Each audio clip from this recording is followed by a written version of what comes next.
Hey, what's up, large group team? Wanted to just give you guys a quick update on a few things. There's been some exciting stuff happening at Life Point Westerville, and I want to make you guys aware of it, and also just give you a couple things for the future, so we can do better and better some upcoming things. So, first of all, I want to talk with the Bible leaders. The guys that give the meat of the scripture, just a couple things. Make sure what you're doing is really interactive.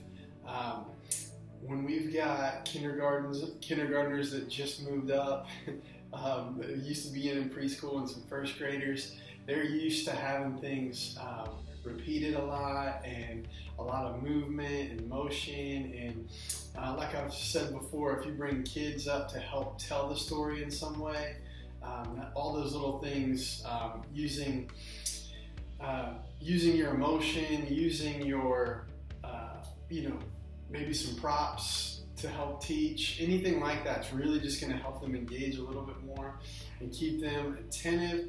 So use all those things, use the kids as part of the story and all that, and have them repeat stuff over and over again. If you got a main point you want to drive it home, have them repeat it in different speeds, have them do it slow, or have them do it fast, or those kind of things, just to really kind of ingrain what you're trying to teach.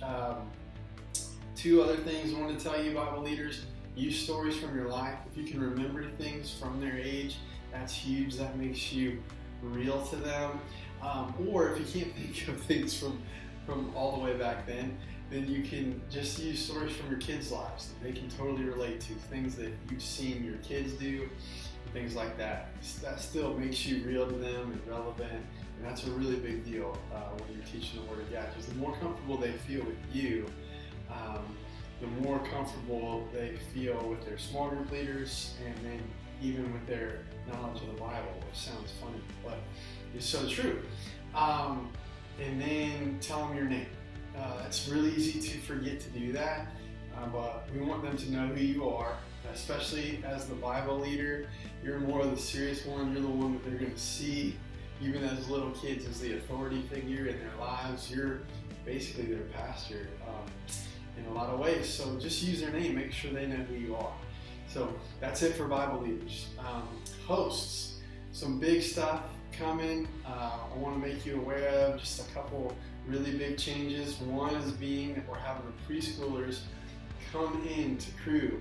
So they're gonna, not only are the K through second graders going to move into Cru, but the preschoolers are going to start coming to Cru for the worship, so that we only have to do one big worship. It creates a lot more energy and fun.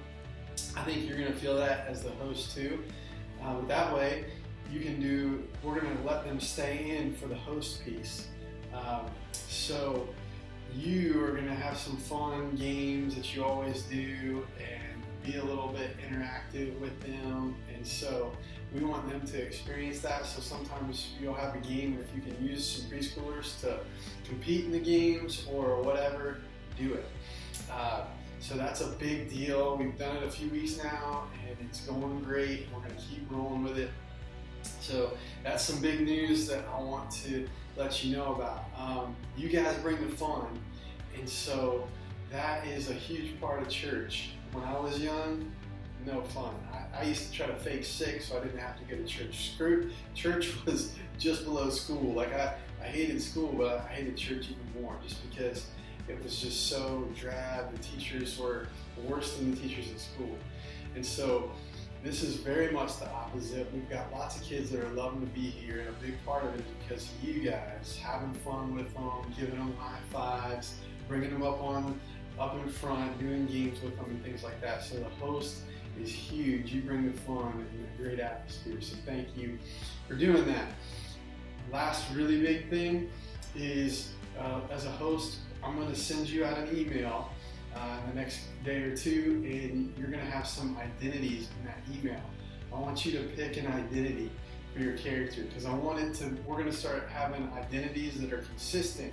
So we'll have like like a Vinny from New York, what's up, like you can pick maybe an identity like that, and you can change your identity for the theme, but you're always going to have whatever you want. So if you're Vinny, maybe we get you like a leather jacket that you always wear and some Chucks or something like that, and jeans.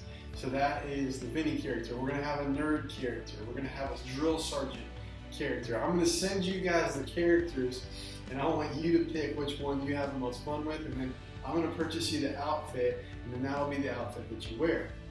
Now you still might have themes like a safari theme or a space theme or a movie theme or a coach sports theme or whatever, and so your character will still be like that. So if you're a nerd and you're wearing your glasses and you're like, hi guys, well, you'll do that when you're in the jungle or when you're in space or whatever. So we want that consistency to start happening, and we're going to have the characters on multiple campuses as well. So let's just say you got Vinny at Westerville, there will also be a Vinny at Lewis Center, and if kids transfer, that'll be cool. Just thinking a little bit big picture, and my notes just fell out. So there's that for the hosts. Last thing, I hope you guys stayed to finish the video. Some really good news. I've just gotten word over the last couple weeks, we've had 2 kids that are both young school agers that have accepted Christ and are going to be following in believers' baptism in the next month or 2. I attribute that a lot to what you guys are doing.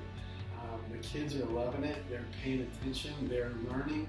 You guys are putting in extra effort. The hosts are having a lot of fun and being crazy. And the Bible story leaders, you guys are really working on it and working on your delivery, and God's using it. That's just all there is to it. So 2 boys. I think it was Falkenberg boy and the Westlake boy. Parents both just told me that they have accepted Christ, and so we're probably going to be seeing them baptized in the next few weeks. And I mean, of course, that has a lot to do with home, but the Lord is definitely using you guys now. So thank you. That's it. You guys are updated. I'm looking forward to the fall. We'll see what God does. And if you have any questions, don't hesitate to email me. Thanks, guys.